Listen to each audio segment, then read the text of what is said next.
शिवाजी कोण होता हे पुस्तक लोकशाही मार्गाने वाचन करण्यासाठी या ठिकाणी आम्ही सगळे लोक इथे जमलेलो आहोत। संजय गायकवाडने त्या कॉल मध्ये 2 वेळेस छत्रपती शिवाजी महाराजांचा एकेरी उल्लेख केला।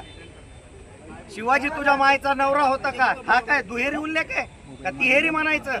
ही भाषा आहे आमदाराची। इंडिया के वक्त न्यूज़ में आपका स्वागत है। शिवाजी कौन होता, ये जो किताब है ये 1987 के अंदर छापी गई थी और महाराष्ट्र के अंदर मराठी लैंग्वेज में सबसे ज्यादा बिकने वाली ये किताब मौजूद है ये महाराष्ट्र के अंदर। पर इसको 28 अप्रैल को दिन इसके वापस से बुल्ढाना के अंदर इसका आंदोलन किया गया किताब के ऊपर। और किताब इस तरीके से बहुत सारे लोगों का कहना ये है कि शिवाजी छत्रपति शिवाजी महाराज बोलना चाहिए था, इन्होंने अल्फाजों के अंतर की वजह से बहुत बड़ा इनको रुकावट करी गई है। और ये किताब फिर से 28 अप्रैल के दिन इन्होंने जितने किताब को सपोर्ट करते हुए लोगों ने सामने आंदोलन किया और किस तरह से अटेंड किया गया लोगों को, वो खुद आपको वीडियो में दिखाने की पूरी कोशिश करेंगे। गोविंद पंसारे इनका नाम था, इन्होंने किताब लिखी थी और इसका ये बताया गया कि शिवाजी महाराज सिर्फ हिंदू मराठा समाज के ही राजा नहीं थे, अनेक समाज के राजा थे। ये किताब के अंदर पूरी उल्लेख बताई गई है। और सिर्फ मामला ये है किताब के ऊपर का हेडलाइन जो है शिवाजी कौन होता, इसके ऊपर बहुत सारा बवाल भी पहले भी हो चुका है और 28 अप्रैल को बुल्ढाना में भी हुआ ही है। ये सर रिटर्न की जो बातें हैं आपको मैं पूरी वीडियो में दिखाने की पूरी कोशिश करूंगा। अगर इस चैनल की रिपोर्ट अच्छी लगती है तो सब्सक्राइब लाइक शेयर जरूर कीजिए। जय हिंद। शिवाजी कोण होता हे पुस्तक लोकशाही मार्गाने वाचन करण्यासाठी या ठिकाणी आम्ही सगळे लोक इथे जमलेलो आहोत।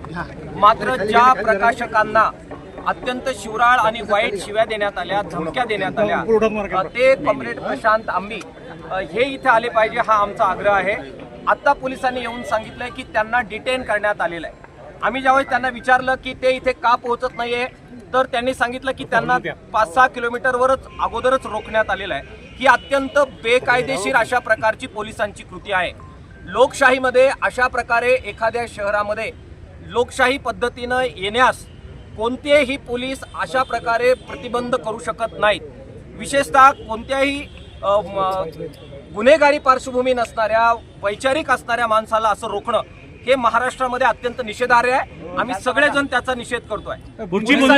धमकी दिलेली आहे इथे येऊन आमच्या समोर, आम्ही सगळ्या नेत्यांसमोर दिली आहे, 10 मिनिटांमध्ये हे सगळं थांबवा नाहीतर आम्ही पाहिजे ते करू। मोगलाई माजली आहे का, दादागिरी आहे का, कशा प्रकारचा शब्द तुम्ही वापरताय?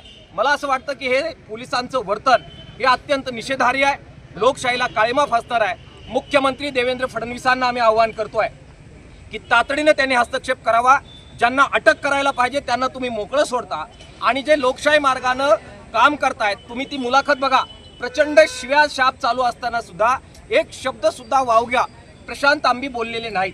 अशा सनदशील मार्गाने काम करणाऱ्या माणसाला तुम्ही डिटेन करता। आणि मी आमदार संजय गायकवाडांची मुलाखत ऐकली, ते आता सुद्धा सरळ धमक्या देत आहेत।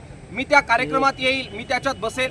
लोकप्रतिनिधी आहात आपण, सभागृहामध्ये आपण पाठवलेले आहात, आपल्याकडून हे अपेक्षित नाही। मंडप या ठिकाणी काढून टाकायला भाग पाडण्यात आलेले आहे। ठेकेदाराला कुणी फोन केले हे फोन रेकॉर्ड ठेकेदाराचं तपासलं पाहिजे आणि कुणाच्या सांगण्यावरून हा मंडप काढून टाकण्यात आला। पिण्याचं पाणी सुद्धा आमदार संजय गायकवाड साहेब, आम्ही बाहेरून आलेल्या लोकांना तुमच्या मतदारसंघामध्ये मिळणार नाही, इतकी असहिष्णुता मला वाटतं ही छत्रपती शिवाजी महाराजांना अपेक्षित असणारी असहिष्णुता नाही। लोकशाही मार्गाने या, आम्ही चर्चा करू, तुमचं काय चुकलं आमचं काय चुकलं चर्चा होईल, पण लोकशाही मार्गाने तुम्ही सभागृहाचे प्रतिनिधी आहात, तुम्हाला हे शोभत नाही। सरकारने हस्तक्षेप केला पाहिजे। आंबी जे आहेत त्यांना तातडीने इथं आणलं पाहिजे ही आमची मागणी आहे। पुढची भूमिका काय राहणार? जाणार आम्ही सनदशील मार्गाने आम्ही आणि पुस्तकाचं वाचन या ठिकाणी होईल आणि आम्ही आमचं जे काही ठरलेला कार्यक्रम आहे आम्ही तो करणार। परंतु तत्पूर्वी आंबी यांना तातडीनं इथं येण्यापासून जे रोखलंय ते पोलिसांनी मागं घ्यावं ही आता या क्षणाची आमची मुख्य मागणी आहे।